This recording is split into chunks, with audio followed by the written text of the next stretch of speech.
நேபாளத்தில் ஏற்பட்ட பெரு வெள்ளத்தில் 500க்கும் மேற்பட்டோர் உயிரிழந்ததாக தகவல் வெளியான நிலையில் நேபாளத்தில் மாயமான தமிழர்களை மீட்கும் நடவடிக்கைகளில் தற்பொழுது தமிழ்நாடு அரசு ஈடுபட்டிருக்கிறது. இது தொடர்பான மேலும் விவரங்களை தருவதற்காக செய்தியாளர் ராஜேஷ் இணைப்பில் இருக்கிறார். ராஜேஷ் வணக்கம். தமிழர்கள் மீட்பு தொடர்பாக அமைச்சர்கள் டெல்லியில் ஆலோசனையில் ஈடுபட்டு வருகின்றனர். மேலும் விவரங்கள் என்ன?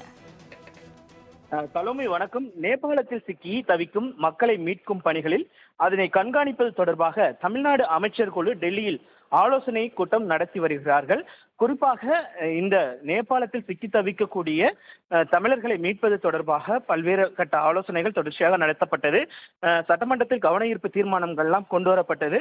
அதே போல முதலமைச்சர் தலைமையிலும் அதிகாரிகளுடனான இந்த ஆலோசனை கூட்டம் நடைபெற்று உதவி எண்கள்லாம் அறிவிக்கப்பட்டது.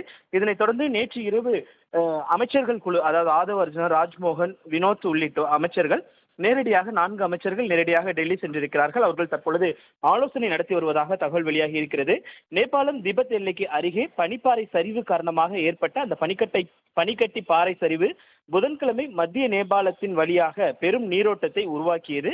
இதில் நீர், சேறு மற்றும் குப்பைகள் வெள்ளமாக அடித்து செல்லப்பட்டதால் நகரங்கள் மற்றும் கிராமங்கள் கடுமையாக பாதிக்கப்பட்டன. வீடுகள், வாகனங்கள், சாலைகள் மற்றும் பாலங்கள் அடித்து செல்லப்பட்டதுடன் நீர்மின் திட்டங்களும் சேதமடைந்தன. இந்த பேரிடரை தொடர்ந்து 3வது நாளாக தேடுதல் மற்றும் மீட்பு பணிகள் நடைபெற்று வரும் நிலையில் மேலும் பல உடல்கள் மீட்கப்பட்டதால் மத்திய நேபாளத்தில் ஏற்பட்ட இந்த திடீர் வெள்ளத்தில் உயிரிழந்தவர்களின் எண்ணிக்கை அதிகமாகி இருக்கிறது. கிட்டத்தட்ட 469 உயர்ந்திருக்கக்கூடிய சூழ்நிலையில்தான் தமிழகத்தை சேர்ந்த தமிழர்கள் அங்கு மீட்கக்கூடிய பணிகள், அவர்கள் அங்கு சிக்கி இருக்கிறார்கள்.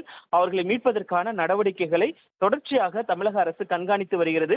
இங்கிருந்து சென்ற அமைச்சர்களும் தற்பொழுது அங்கு ஆலோசனை நடத்தி வருகிறார்கள். அங்கு இருக்கக்கூடிய டெல்லியில் இருக்கக்கூடிய மிக முக்கியமான அதிகாரிகளை சந்தித்து தற்பொழுது அந்த ஆலோசனை என்பது தொடர்ச்சியாக நடைபெற்று வரக்கூடிய சூழ்நிலை.